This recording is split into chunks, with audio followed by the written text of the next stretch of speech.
Alright, so we're going to take a look at a different type of sequence here, which is a geometric sequence which has a common ratio.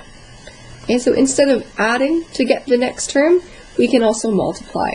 So a geometric sequence is attained where, to get the next term, we attain it by multiplying, which you can also think of, or dividing, by a constant value each time.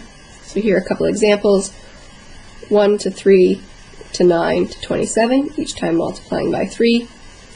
32 to 16 to 8 to 4 to 2, dividing by 2 each time. Okay, so the common ratio, what that is, it's the constant amount by which we multiply to get the next term. Okay, now it can be an integer, so for example here I was multiplying by 3, so r is equal to 3, or when I'm dividing, okay, it can be something less than 1, so 1/2 for example. It's important that it is the amount we are multiplying by. So if you think you're dividing, it's not just 2. Okay, if I was dividing by 2, it's the amount we're multiplying by, so we're really multiplying by 1/2. Okay? Now the reason it's called the ratio and not the product or something like that is because to find it, sorry, that should be an R. There we go.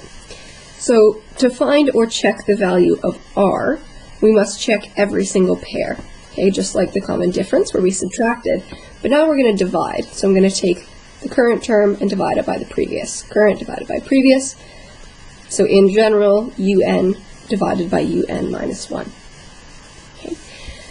Some of these you'll just be able to identify by looking at them, but others, for example, if it was 3 over 4, you might not be able to recognize that right away. So here I've got one. You might be able to recognize it, you might not.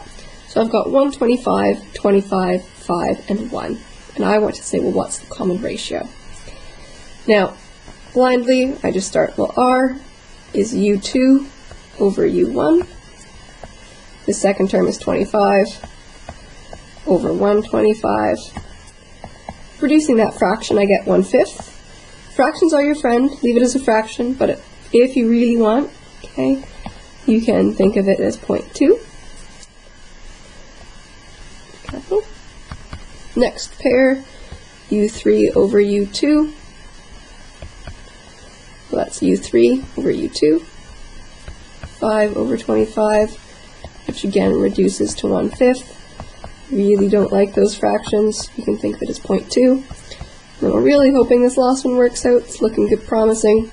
U4 over U3. That's 1 over 5, or 0.2. Okay, so for this scenario, you can either think of it as the decimal or as the fraction. Okay. So again, you may be able to identify it just by looking at it, but if you're not able to quickly identify the R, you can always go through this division. Or if a question says something like, show that the common ratio is, then you need to go through this process. To actually show, you need to show every single pair if they tell you what the common ratio is, and you need to show that. And so that's the basic idea with geometric sequences, but again, we can use these to set up recurrence relations.